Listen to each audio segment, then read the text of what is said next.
Salam, kanalıma xoş gəldiniz. Bugün mən sizə uşaqlarınızın çox sevdiyi marshmallow'unu evdə hazırlayıram. Bunun üçün bizə lazım olacaq 10 qram jelatin və 25 qram su. Bunları qarışdırıb qoyuram xaladelnika. Qazanın içərisinə 80 qram şəkər tozu, 30 qram su. Bunları əlavə edib biraz qarışdırıb qoyuram qaza, az xodda və üzərinə bir çimdik limon duzunu da əlavə edirəm. Qaynağa gələnə kimi gözləyirəm. Qaynağa gələndən sonra 2 dəqiqə qaynadıb götürürəm. Sirop indi qaynayana kimi baxın belə qaynağa düşəndən sonra 2 dəqiqə qaynatmaq lazımdır. Sirop qaynayana kimi isə indi bir yumurtanın ağını və 25 qram şəkər tozunu az-az əlavə edərək durmadan çalıram qatlaşana kimi.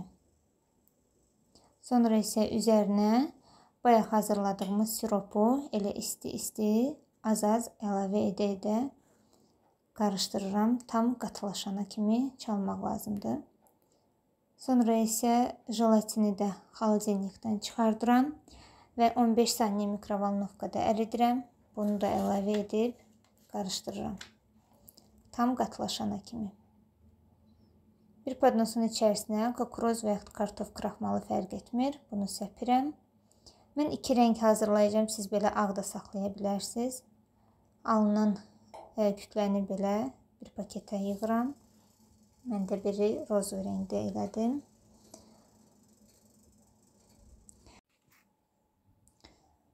Baxın belə rozunu da əlavə edirəm.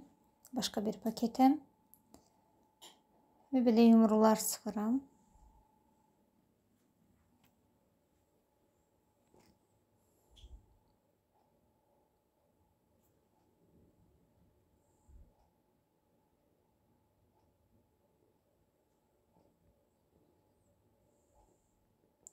Və rozu rənglə videoda gördüyünüz kimi belə uzorlar qoyuram. Sonra isə bunu qoyuram. Üzərinə yenə də kraxmalı səpirəm.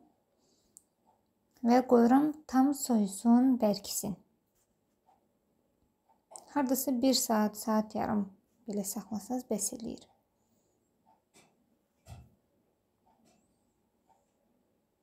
Kraxmalı səpirik ki, yapışmasın.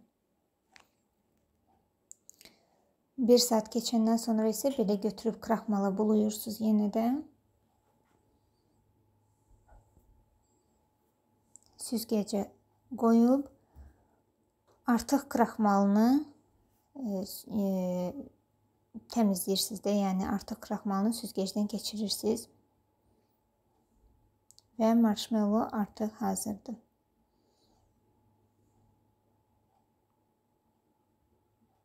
Baxın belə yumuşaq, yapışmayan, tam da elə mağazindən aldığınız marshmallow'un dadında və daha dadlı alınır məncə. Siz də hazırlayın.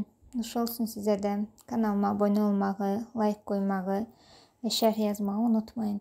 Çox sağ olun.